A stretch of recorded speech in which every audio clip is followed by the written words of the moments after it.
म साथीहरूलाई भन्न चाहन्छु, निर्देशन पछि आउला। 15 गतेका लागि यहाँबाट भोलि उठ्ने बित्तिकै 15 गतेको तयारी थाल्नुहोस्। 15 गतेको तयारी थाल्नुहोस्।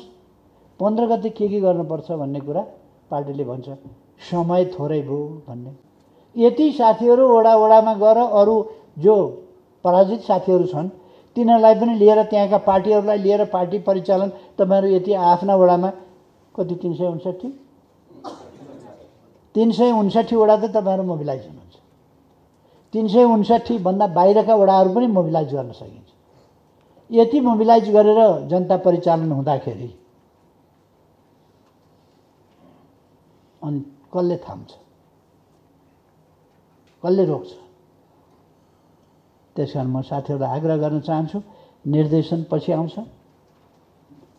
तपाईँहरू जस्तो जे गर्नुपर्छ तयारी हालतमा बस्नु होला। भोलि यहाँबाट गएपछि आज प्रशिक्षण, भोलि प्रशिक्षण, जति बेलासम्म प्रशिक्षण चल्छ प्रशिक्षणमा ध्यान दिनुहोस्। प्रशिक्षण सिद्धिएपछि 15 गतेमा ध्यान दिनुहोस्। 15 गते 11 बजेदेखि 2 बजेसम्म काठमाडौँमा नेकपा एमालेको नियन्त्रण हुनुपर्दछ। कसरी कुन संस्था अगाडि लाग्छ, कुन संस्थाको आयोजना हुन्छ त्यसलाई छोडिदिनुहोस्।